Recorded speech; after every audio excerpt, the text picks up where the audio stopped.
But the search for proof of extraterrestrial intelligence has produced disappointing results. The best so-called evidence has only been a few photographs and film clips. But now, all that's about to change. Since 1985, more than 15 million Americans have reportedly witnessed unidentified flying objects. But despite the seemingly overwhelming evidence, mainstream science has chosen to ignore the subject. But now, for the first time in history, one of the greatest mysteries of this century is unraveling.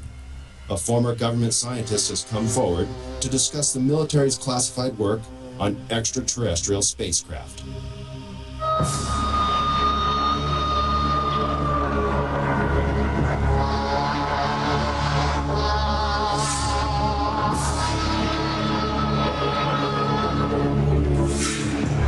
Human advances in technology have exploded in a million directions and show no signs of slowing down. The ever-increasing pace of achievement in the last several decades is unparalleled in human history. The high cost of developing and producing these technologies has limited the number of contenders from the private sector, leaving the government and large corporate businesses on the cutting edge of new discoveries. Always in the public eye, big business competes for high-paying contracts, working night and day to invent or further develop the next big thing to satisfy the masses. The government, on the other hand, must conceal information concerning national security that, for obvious reasons, should not be public knowledge. But when it comes to matters concerning the welfare of our planet, the living beings on it, or potential clues to the mysteries of the universe, many believe it should be our right to know. The end of World War II and the invention of the atomic bomb signaled a new era of international mistrust.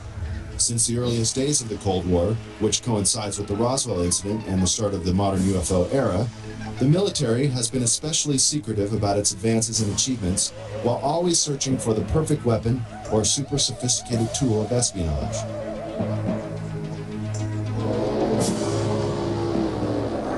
High-tech surveillance equipment around the world, and even in space, has allowed global intelligence to see and be aware of many things that the common civilian cannot even begin to imagine. The military recruits many talented civilians when special expertise is required. And propulsion systems expert Bob Lazar claims he was one of them. In this exclusive interview, he gives his detailed account of his employment with the Department of Naval Intelligence at the top-secret facility known as S4, where, according to Bob, he was hired to work on recovered alien spacecraft. S4 is located 125 miles north of Las Vegas and 15 miles south of Groom Lake. This now not-so-secret military base at Groom Lake, Nevada, is known as Area 51, or Dreamland, as insiders like to call it.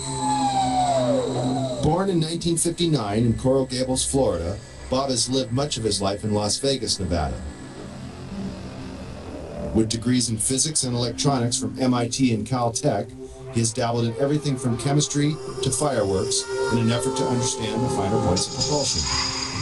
He has even assembled a jet car with a 22,000 horsepower engine salvaged from a Navy F-3D Skynight that is capable of land speeds of over 350 miles per hour. Fate took a serious turn for Bob in 1982. Arriving early for a lecture at Los Alamos National Laboratory in New Mexico given by Dr. Edward Teller, one of the inventors of the atomic bomb, Bob was able to meet and talk to the famous physicist. Coincidentally, Dr. Teller was reading the local paper, The Monitor, with a featured front-page article on Bob, and the two struck up a conversation. Later, Bob sent Dr. Teller his resume for consideration, and soon after, Bob was hired by the Los Alamos National Laboratory. This Los Alamos-based directory lists Bob as an employee. By 1989, Bob was brought into the top-secret program at S4 known as Project Galileo. In the following interview, Bob reveals many details of this amazing experience.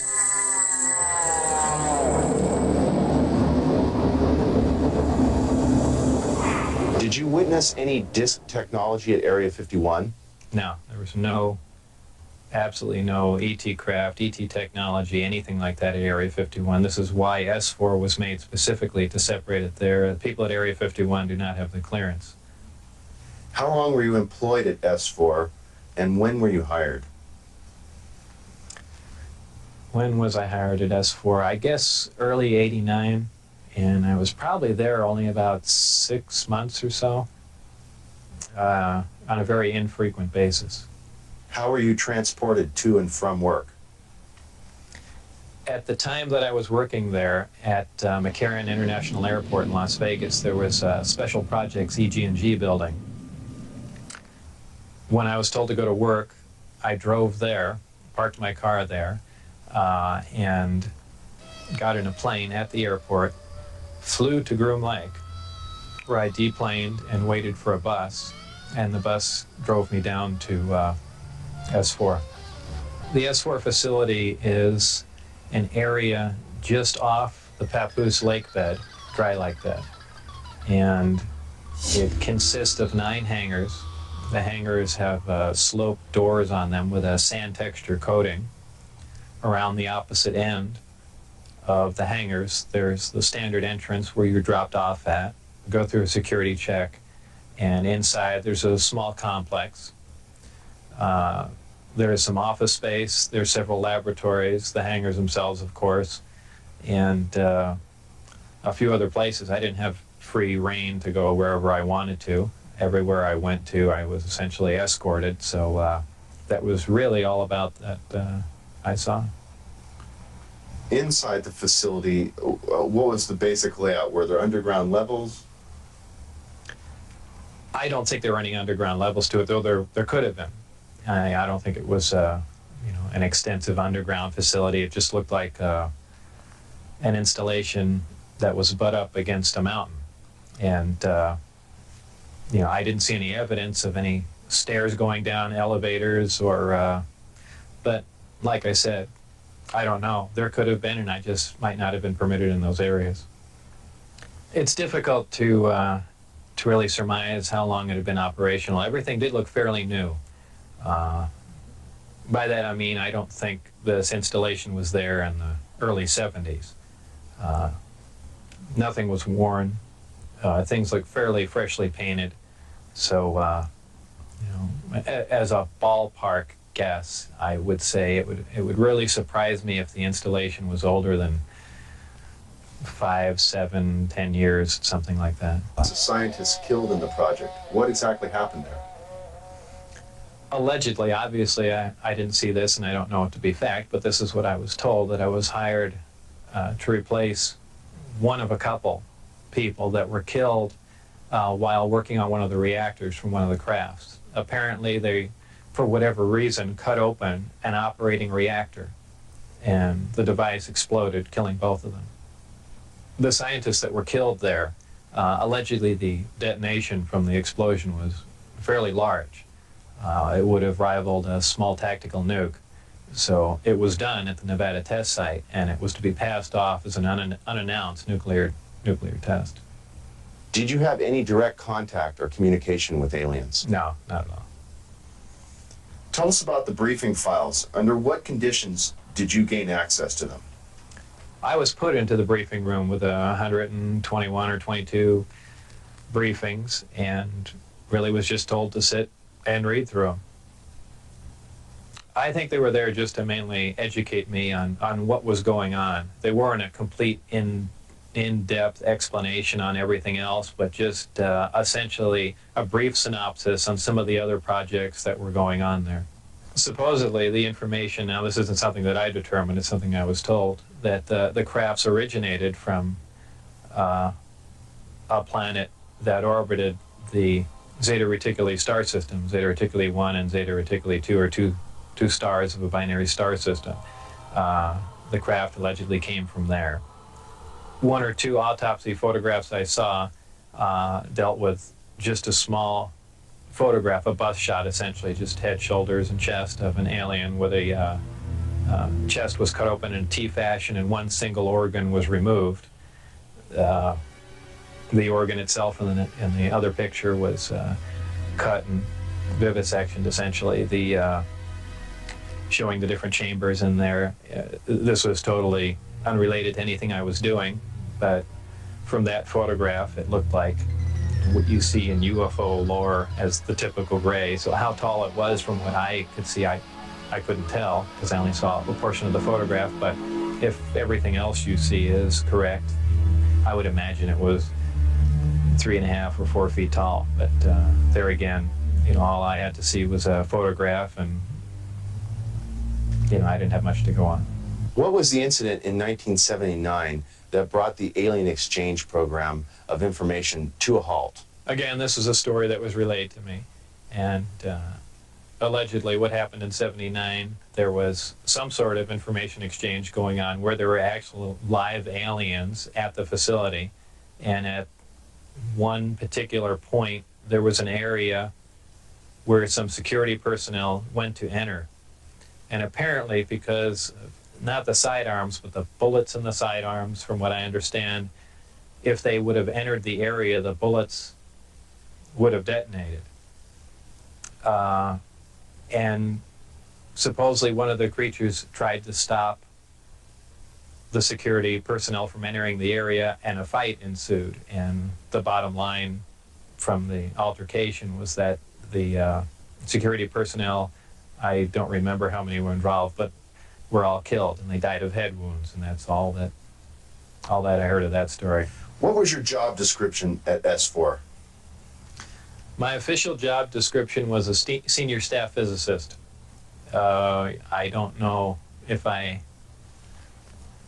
actually had that position when I was there, because I was there so infrequently. I wasn't supervising anyone, so that was the official position I was hired under. But whether or not I actually acted in that capacity, I don't know. What was the size of the staff working on Project Galileo? Well, there were 22 people employed there totally. And that was specifically for the Galileo project? No, for the entire project. There were 22 people with majestic clearance. I had majestic clearance. Majestic clearance was designated as clearance 38 levels above Q clearance, and Q clearance is the civilian top secret clearance. When did you see your first disc? The first disc I saw, I believe it was the second, or I think it was the third time I was up there. Normally the bus pulled around to the opposite end of the facility, which was the main entrance, and that's where we went in. On this particular occasion, it pulled up to one of the hangar doors, which were normally closed, and the last one was open. We came out, and I saw the disc in the hangar. Upon seeing it, it struck me that, well, this explains all the UFO sightings. Not thinking that it was an extraterrestrial craft, that this must have been some advanced form of fighter that we've been working on for years, and you know, people have just caught it being tested, so on and so forth. And it never even occurred to me, even though I was looking at an extraterrestrial vehicle, that you know, this wasn't man-made. When did you realize the craft was not of earthly origin? Well, it probably really hit me when I got inside the craft and looked around and began to understand how the craft was operated, and finally grasped the whole project as a whole, as what we were doing, the fact that we weren't building this thing, we were trying to find out how it was made. We were back engineering it. What is back engineering? Well, back engineering is taking a finished product and finding out how the device or product was produced, and essentially determining whether or not you can duplicate it. Now, scientists aside, what was your emotional response? What were you thinking were the implications to the world or man in general from these revelations? I really didn't think about implications of that sort. As far as emotionally, people have asserted that, boy, that must have been the most exciting time in your life, and that's not the way it was.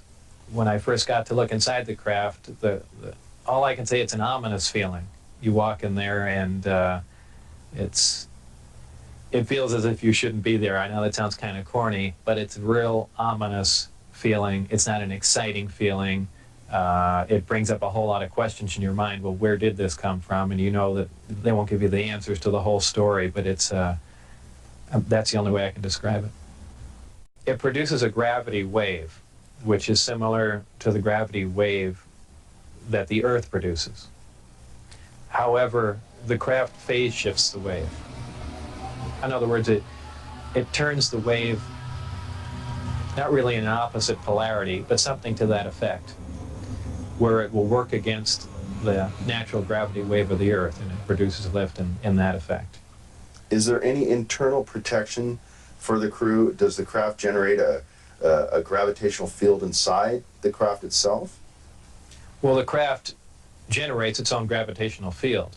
Being inside that field essentially doesn't shield you, but essentially you're in, and this is a terrible way to say it, almost in a different realm, because you're now influenced only by that gravitational field. For instance, people wonder how a craft like this can make a turn at such high speed, a 90-degree turn, when they would imagine people slamming up against the wall or something to that effect. Well, that really wouldn't happen. Inertia would have no effect. You're in a distortion, and don't forget that gravity distorts time and space, so really nothing is going to influence you while you're in there. Describe the gravity amplifiers for us and some of their different operating configurations. There are 3 amplifiers. The craft can operate on a single one, can lift off the ground. The way in which it's propelled are 2 different ways. There's what they call Omicron configuration, where the craft is using one generator, or a Delta configuration, where it's utilizing all 3. Delta configuration would be for space travel. Essentially, the craft will tilt up on its side, as opposed to a science fiction movie where you see a flying saucer moving around. The craft will tilt up on its side, focus the 3 gravity generators to a single point, and move through space that way. Moving around the source of gravity is a problem to a disk because it's interference, essentially. So what they do is they work with that interference to their benefit. They'll use one gravity generator to lift the craft off the ground. And as opposed to what we're used to, for instance, a plane, once it's in the air, we envision thrust or some force coming out the back of it to push it forward. The crafts work completely opposite of that. What they do is once they're hovering in the air, they'll swing the 2 remaining gravity generators up in front of them and create a distortion, essentially a downhill. And the craft rolls downhill for infinity. It's always chasing a little distortion. That's why they look goofy when they fly around at low speed, because they're essentially, and any time you run over, the gravity field around the Earth is not completely constant and stable, depending on the minerals and density of the Earth underneath it. The gravity will vary somewhat, and you will get odd movements of the craft. So its low speed mode is kind of unstable for the most part. I only witnessed one test flight up close officially. That I was just inside the hangar. The test was going off probably, just as the sun was going down, and it was a low performance test. I believe there were some pilots or test pilots in the craft. The craft must have been retrofitted to fit them, because the seating arrangements were really not accommodating. They were in radio communication with the craft, which is kind of surprising to me, because the gravity waves that the craft was producing should have distorted the radio waves also. So apparently there's something there that I don't understand. The craft lifted off the ground, virtually noiseless, other than a small corona discharge on the bottom of the craft, indicating the presence of high voltage. That dissipated at about 30 feet, and it stood there completely silently, and moved over to the left, to the right, and sat back down. That was the entire test. However, that was an extremely impressive test. Maybe to someone that really knows little about science or anything, that wouldn't be a whole lot, but you have to realize this craft was about 52 feet in diameter. I don't know exactly how much it weighed, but it weighed a lot. And this was quite a scientific feat, to lift something completely silently, under control, and perform a maneuver like that. The craft itself was, I assume it was metal. It was cold to the touch. That's why I say it was metal. But it was a brushed aluminum, actually just an unfinished stainless steel, not shiny finish to it. Had no seams. It was as if it was injection molded from one giant die. I was completely amazed. I can't really reflect on how it made me feel, but that was exciting. How would you define gravity? Could you describe in layman's terms its basic principles for us? Gravity is something difficult to explain because it's something that we essentially don't understand. It's just something that we can observe. Not much is really known about gravity. There are many theories about it, but they are just mainly theories. There's theories of gravitons, which allege that these subatomic particles that act like an attractive force like gravity that exchange between two pieces of matter. There is also a theory that gravity is a form of wave, an electromagnetic wave. But basically, gravity is a force. It's the attraction. It's the inherent property of matter to have gravity, a mutual attraction for each other, and it's basically all that we really know. Modern science, current science right now, identifies one gravity. It's one force in nature. Apparently, through research at S4 or information gained from one of the crafts they were researching there, it appears that there are two different forms of gravity. One form works on an atomic scale, on subatomic particles, holding pieces of matter, holding atoms themselves together. Another works on a larger scale, the scale we're most familiar with, holding planets in orbit, holding ourselves to the ground, things of that sort. Because it produces a gravitational field, I wouldn't say the craft is invisible during the day. However, if you're under the craft, because of the way the gravity is being used, gravity bends time and space, and it bends light. If you are looking underneath the craft or from certain vantage points, you will actually see what's above the craft. It's really a trick of the way light bends under the influence of gravity. For instance, we can see stars that are behind the sun, that are blocked from our view by the sun. The reason we can see them is because the sun is a tremendous gravitational field and it's bending the light around it where we can see the star. Space-time and gravity are all essentially interrelated.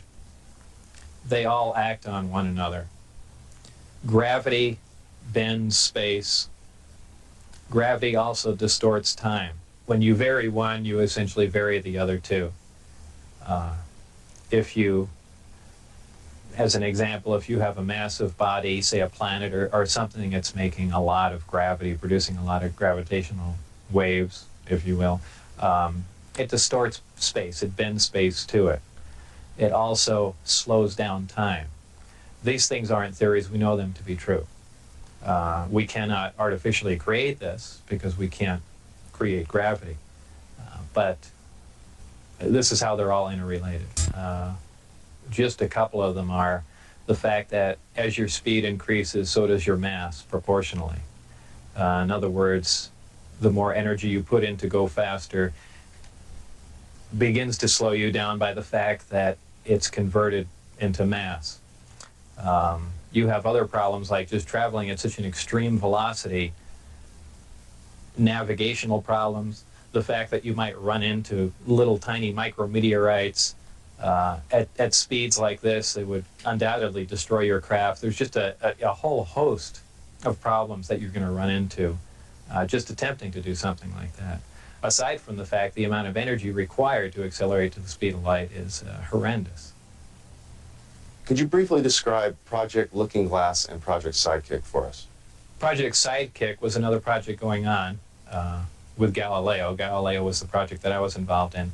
Sidekick dealt with any of the weapon potential of the craft, whether or not the craft had a weapon in it or could it be used as a weapon, but it had something to do with some sort of particle beam configuration where the gravity generator can be used as a lens to focus a weapon of some sort, similar to the SDI device we were working on in the 80s, but with the potential of a focusing device using the gravity generator. And Project Looking Glass? Project Looking Glass dealt with the distortion, the fact that there's a time distortion, essentially looking back in time, and by that I do not mean looking back years ago to see the wagon train days. They're looking for distortions that are milliseconds in time, and what that was used for, I don't know, but that was just observing the time, the time distortion, time dilation phenomena of the craft in operation. What is element 115? Is it found here on Earth, or is it strictly an extraterrestrial material? 115 is strictly an extraterrestrial material. It probably occurs naturally in some other places, maybe other star systems. Some people not familiar with science or chemistry say, well, that's ridiculous. All the elements occur on Earth, but that's not true. There are elements on the periodic chart that aren't found on Earth. I believe the Heavy Ion Research Lab in Darmstadt, Germany, has reached element 112 recently. So 115 isn't that far away. And when they synthesize it, it's not like they're making a couple ounces of it. They're talking about 1 or 2 atoms of it. To make any usable quantity of a heavy element like that is virtually impossible. Element 115 is in the top of the reactor. And the base of the reactor apparently is a small, something similar to a cyclotron. It's a particle accelerator. A particle is accelerated to high speed and then deflected up a small tube, and it's aimed at the 115. This transmutes the 115, similar to the way we do that in a normal particle accelerator. This causes a reaction, a radiation emission that we really haven't seen before. It produces antimatter. This antimatter is guided down a tuned tube and reacts with a gas. When matter and antimatter react, they convert to 100% energy. This energy is converted, heat energy, is converted to electrical power in the reactor itself. This is done through a thermoelectric converter. And this electrical power is used to power other subsystems on the craft, though there is no wiring, as we would know it. Also, that's almost a byproduct of the reactor. The reactor also sets up a gravitational wave from the 115 being bombarded. This gravitational wave is present at the top of the reactor and is essentially guided in the same way microwaves are guided through tuned tubes. And this goes to their amplifying cavities and through the projectors that are in the bottom of the craft. With the gravity generators running, is there thermal radiation danger to the crew? There is no thermal radiation while the reactor is running. The thermionic generator is 100% efficient, which is in violation of the first law of thermodynamics.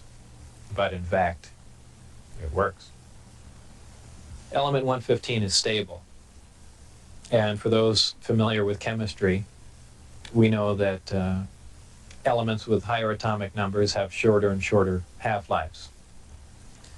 However, when you reach a certain point, they call it the island of stability. There is a place, and we've theorized this for a long time, somewhere around 114 to 116, there should be an area in there where the nucleus of the atom is geometrically stable with protons and neutrons, where it no longer decays. It's not radioactive. 115 is, in fact, this element. In fact, it does occur again somewhere around element 247. Of course, we're nowhere near synthesizing that. We can only, predict things like that. But that's where 115 is. Did the aliens, give us element 115 in large quantities? Whether or not it was given to us, I can't answer that question. However, I was told that we have 500 pounds by one of my co-workers. How it was obtained and where exactly it came from, I don't know. Whether it came in one of the crafts or with separate cargo somewhere, anyone can speculate. But I was told that was the figure. You were able to get away with a sample of element 115. How much did you get away with? No comment.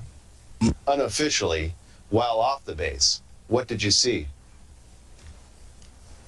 The test flights I saw off the base, actually the best test flight was witnessed by my friends who I brought out there. At the exact moment the craft was hopping around and doing some really impressive maneuvers, I had turned around and I think was looking for the video camera or something to that effect, but I missed some of the most impressive maneuvers. But the craft was similar to what was done before that I had seen close up, other than the fact that it went above the mountain range, moved a much greater distance at a much higher rate of speed. How are you able to find out about the test flight schedules? The test flight schedules were told to me specifically because I was probably going to have to be present during those times. And at that time, the test flights were taking place on Wednesday nights. And from what they said, that was because that was statistically the least amount of traffic in the area. And that's all that they were concerned about. Does the propulsion system release any sort of discharge or exhaust? There was a high voltage discharge on the bottom of the craft, but as far as there being an exhaust, there was none. Why do they appear as glowing balls of light in the night sky? Well, that's kind of the same reason why a neon light or a fluorescent light lights up. What you're dealing with is a high energy source in essentially a gas atmosphere, oxygen, nitrogen. And when you apply enough energy to a gas molecule, they emit photons, they emit light. And I don't think it's anything, it's really a byproduct of how the craft operates. When it's emitting that much energy, the gas surrounding the craft emits light. The same reason why lightning is visible. You have a huge electrical discharge, and the gas emits light in the form of lightning bolt. If you were going to see one of these crafts at night operating, it would appear really as a glowing ball or just a bright light in the sky from a distance. Even close up, you'd see a glowing halo around it. This is typically what you'd see in your normal UFO sighting, if you've heard them a lot. However, keep in mind that lights in the sky are caused by much more common things than flying saucers. Tell us a little more about the aurora you witnessed taking off out of Area 51. It was a large craft, and the one glimpse I got of it was from the rear, and it had two huge square exhausts with vanes in them. And it was just, it sounded more like a rocket than a jet. I don't know.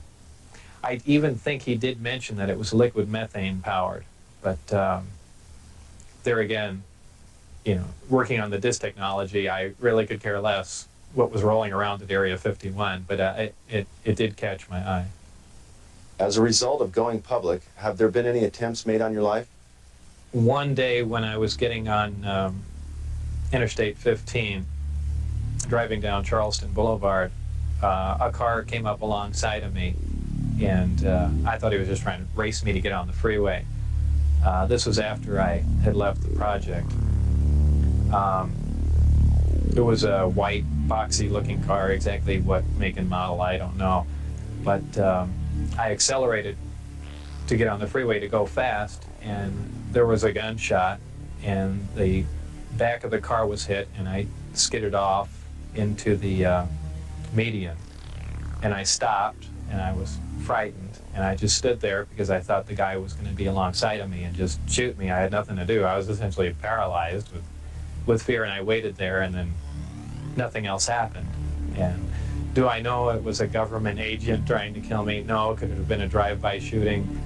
Maybe. So it was an attempt on my life, but by who specifically, I don't know. Though I was threatened before I had left, that they threatened my wife's life and my life, so I can only put two and two together and say that they were kind of pissed at me. In an earlier interview, you had mentioned that they had put a gun to your head. Tell us about that. That was after we were caught out when I had the test flight schedule, and I brought some friends out to show them the disc test. We got caught out there, and the following day I was debriefed down at Indian Springs Air Force Base. And I was in the room with the security guards that caught us, my supervisor and some other people, and some other security personnel. Yeah, they were essentially grilling me about security and, how could I possibly bring people out there, and I guess I wasn't as responsive as they would like, and they got in my face, and one of them pulled that sidearm out, just pushed it against me. Have you maintained any contacts with your colleagues out at S4? No, I never heard from anyone other than for a very brief time after I left. Dennis, who was my supervisor, did try and make contact with me at the meeting place was the Union Plaza Hotel, and I took a friend of mine, Gene Huff, down there, and another friend, a former colleague and scientist from Los Alamos, and we saw him, but I also did recognize some security personnel walking around there from S4. So whether or not it was a setup or what was going on or he was trying to talk to me, we never found out, and we left. It just was a real strange situation. I never heard from him since. As we enter the 21st century, how has your experience changed your beliefs? Well, if you want to word the question, how are my opinions changed? I would say considerably. Before I was at S4, I was more or less one of the guys that thought, all these government conspiracy and UFO buffs and things like that were complete lunatics. I even remember before I was involved there, a friend showed me a little newspaper clipping and said John Lear was giving a lecture who was touting that aliens from another world came to Earth and there's 70 different species. And I remember laughing on the phone that this guy had lost his mind. And I was also under the impression that, the government's all for the people, and they, they're out here to protect us and all that. After the experiences I had there, everything is completely turned around. The government is doing everything but looking out for us. I mean, the only thing they're looking out is for themselves. Obviously, the ET craft do exist. Something had to build them, so there must be aliens. And since there are, and the craft are there must be some sort of factory and an entire civilization somewhere. And if in fact that is true, and it apparently is, then there must be others. Actual crafts and technology from another world. And that's probably the most important event in history. It kind of moved from science fiction into reality in my mind. And it really just, I guess, opened my eyes. Said and done. Would you do this over again? What would you do differently? I would probably have played along for a longer time. I would like to have known a little bit more about the technology, and probably kept quiet if I could have, and possibly never have said anything. I almost wish I had done that. It's it's really only caused headaches and problems. But I believe if I was given the opportunity again to go back in time and redo it, I think I pretty much would have just shut up and gone along with the program. I would have much preferred that instead of the Navy or whoever it was that hand-picked a few renegade scientists here and there, that they turn it over to some more qualified people. Obviously, I was not the most qualified person on propulsion or field propulsion or anything of that sort. I was just some guy. I mean, I could have named 10 or 12 other guys that were more qualified than me. But, if they turned it over to the scientific community and not just a couple guys here in the United States, I mean, you need a large group of people in a large lab to research what's going on there, not a little quiet installation. It's the security itself that prevents them from getting anywhere. I mean, they never do work hand in hand. You can't have a military mind. Science itself must communicate. You have to have a free exchange of ideas. That's how things progress. And when you clamp down on a security system like that, where you work in isolated groups and ideas cannot be exchanged, you don't get anywhere, and that's the problem they have. What does the future hold for Bob Lazar? Well, I'm not really involved in any of that stuff anymore. That's kind of put behind me. I have my own businesses that I work at, some computer graphics, some consultation, other technical jobs, radiation detectors, and a few other things like that. So really, I just go about my life, and that's, you know, something that happened that was fantastic, and it's over, but it's kind of hard to shake it loose. But eventually I will, and that'll be that. I think all the surveillance and everything stopped. I don't think anyone's bothering to monitor me. I've said everything that I know. It's been all over the place, so it's kind of a done deal. As far as whether or not there are any craft out there, I believe, you know, they were out and gone in probably the late '89, early '90. And the only thing people see now out there are, you know, either flares or planes coming into land, but that's about it. Did you have an interest in flying saucers or science fiction in general as a child? I was never interested in flying saucers as a child. Science fiction, you know, I watched Star Trek, I guess, with everyone else back then, but for the most part, yeah, I didn't even believe in flying saucers up until I was employed at S4.